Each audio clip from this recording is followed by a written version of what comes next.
Morning मित्रांनो, पुन्हा एकदा आपल्या सर्वांचं हार्दिक स्वागत आहे गजानन चव्हाण ब्लॉग यूट्यूब चॅनलवरील एका नवीन व्हिडिओमध्ये। मित्रांनो, आजचा हा व्हिडिओ खास त्यांच्यासाठी ठरणार आहे की जे नागपूर ते मुंबई किंवा नाशिक ते मुंबई प्रवास करत आहेत।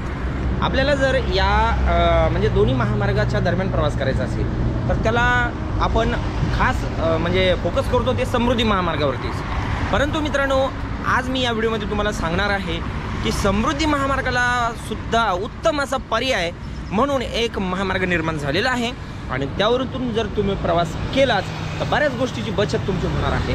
तर तो कुठला महामार्ग आहे हे या व्हिडिओमध्ये आपण जाणून घेणार आहोत। चला तर मग सुरुवात करूया याच्या व्हिडिओला। अद्याप जर आपण आपल्या चॅनलला सबस्क्राईब केलं नसेल, सबस्क्राईब कृपया करा आणि व्हिडिओ संपूर्ण पहा। लाईक करायला विसरू नका, तुमचा एक लाईक हाच माझ्यासाठी पुढील व्हिडिओ बनवण्यासाठी फार मोठी प्रेरणा ठरते। आणि मित्रांनो, तुमच्या काही प्रतिक्रिया असतील तर नक्की कॉमेंट्स करून आपल्याला कळवायच्या आहेत।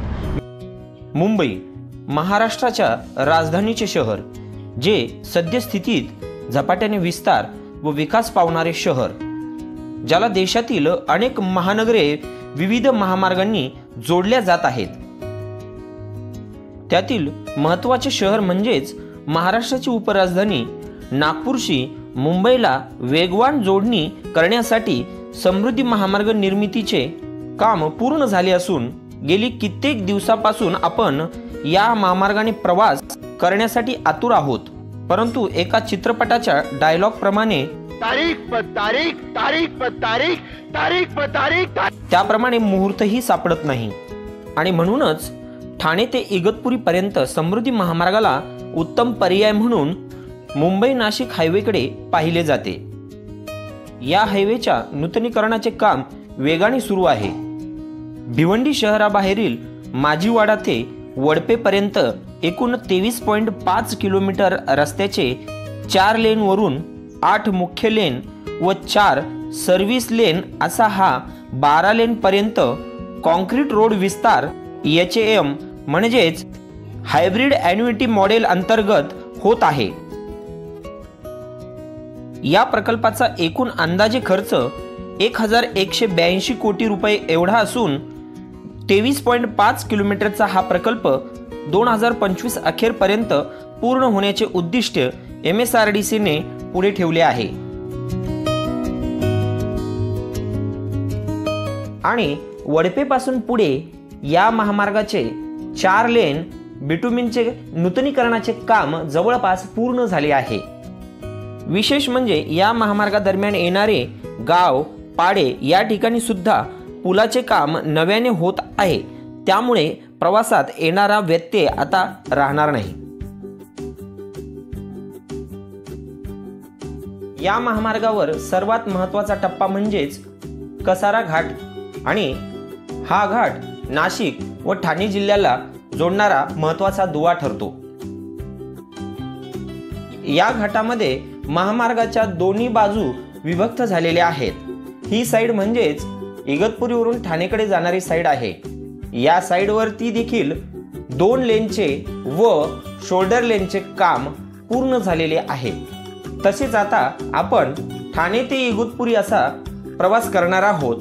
त्या दरम्यान आपण रोडची कंडिशन पाहूया। सकाळी आपण ठाणेच्या दिशेने म्हणजे भिवंडीच्या बाहेरून प्रवासाला सुरुवात केली होती आणि आपण समृद्धीला पर्यायी मार्ग पाहत आहोत। हा नॅशनल हायवे जो 3 नंबरचा नॅशनल हायवे आहे।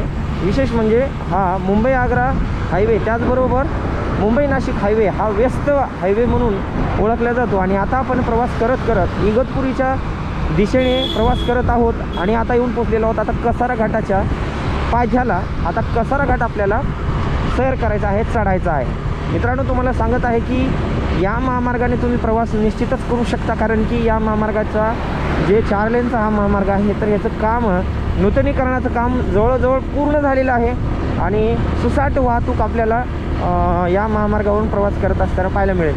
तुम्हाला पलीकडल्या बाजूनं सकाळी मी प्रवास करत आलेलो होतो, पलीकडली बाजू म्हणजेच इगतपुरी टू ठाणेच्या दिशेने प्रवास करायचा असेल तर त्या बाजूने अगदी घाटात सुद्धा काम पूर्ण झालेलं आहे। आता जाताना इगतपुरीच्या दिशेला जाताना म्हणजे इगतपुरी ते ठाण्याच्या दिशेने काम पूर्ण झालेलं आहे पलीकडल्या साईडने. आता इगतपुरीच्या दिशेने जात असताना ठाणेवरून काम किती झालेलं आहे इथं तरी काम आपल्याला म्हणजे सुरुवातीला आपल्याला या ठिकाणी खूप खड्डे वगैरे पाहायला मिळत होते, परंतु आता ती कंडिशन नाही आहे. काम पूर्ण झालेलं आहे या घाटामध्ये आणि तुम्हाला ट्रॅव्हल करत असताना अडचणी येणार नाही असंही या ठिकाणी शक्यता वर्तवता येते. पुढे पाहूया की अजून पुढे काम किती या घाटामध्ये झालेलं आहे. आपण गोप्रोच्या माध्यमातूनच हे काम पाहणार आहोत, कारण ड्रोनमध्ये आपण बॅटऱ्या संपवलेल्या आहेत. आपण इगतपुरीच्या थोडंसं आसपास ड्रोन फ्लाय करून काम पाहणार आहोत. इथं पहा, या ठिकाणी सुद्धा आपल्याला शोल्डर लेन प्लस 2 लेनचं काम अगदी टकाटक झालेलं आहे डांबरीकरणाचं.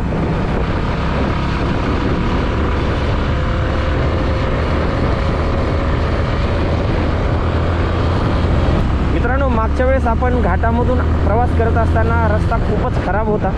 आता मात्र अगदी टकाटक लेन मार्किंग सहित रस्ता पूर्ण झालेला आहे. या घाटातला बघा, जव्हार फाटा आलेला आहे. इथपर्यंत थोडासा प्रवास काळजीपूर्वक करावा लागतो.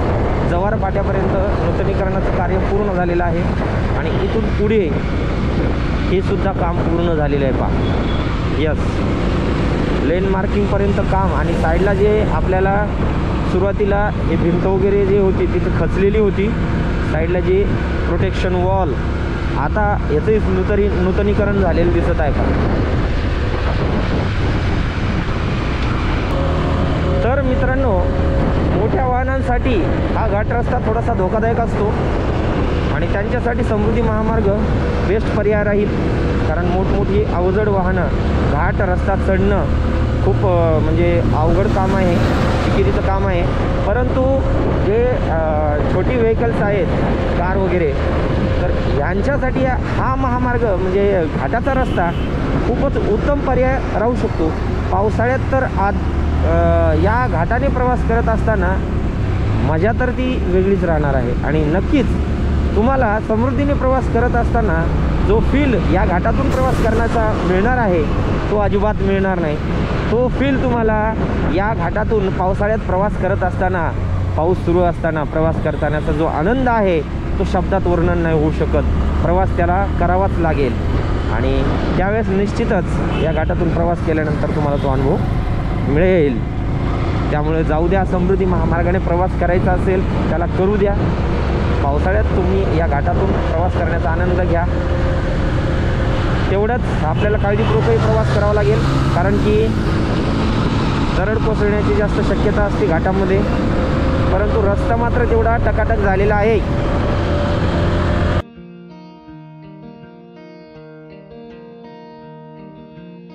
तर मंडळी, आता आपण येऊन पोहोचलेलो आहोत इगतपुरी शहराबाहेर. इथपर्यंत म्हणजेच इगतपुरीपर्यंत तुम्ही विना अडथळा वेगवान व सुखरूप प्रवास मुंबई नाशिक हायवेने करू शकता.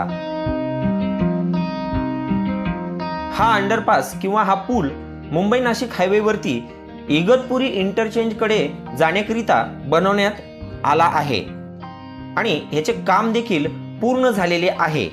इथूनच तुम्ही राईटला टर्न घेऊन समृद्धी महामार्गाच्या इगतपुरी इंटरचेंजवरती जाऊ शकता आणि इथून पुढे तुमचा वेगवान प्रवास नागपूरच्या दिशेने सुरू होईल.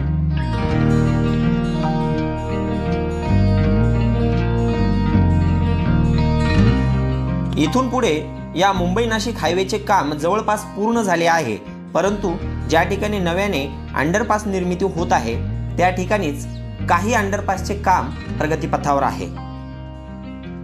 जर तुम्हाला समृद्धी महामार्गानेच नाशिककडे प्रवास करायचा असेल तर इगतपुरी इंटरचेंजचा वापर करून तुम्ही भरवीर किंवा सिन्नर या ठिकाणी असलेले गोंदे इंटरचेंजपर्यंत प्रवास करू शकता व नंतर पुन्हा नाशिक हायवेने नाशिकच्या दिशेने जाऊ शकता. असो, एकंदरीत या व्हिडिओमध्ये आपण समृद्धी महामार्गाचा उत्तम पर्याय म्हणून मुंबई नाशिक या हायवेची अपडेट पाहिलेली आहे. हा व्हिडिओ तुम्हाला नक्कीच आवडला असेल तर लाईक जरूर करा. अशाच पद्धतीचे नवनवीन व्हिडिओ पाहण्यासाठी आपल्या चॅनलला सबस्क्राईब करा. पुन्हा भेटूया पुढच्या व्हिडिओमध्ये. तोपर्यंत जय हिंद, जय महाराष्ट्र, जय शिवराय.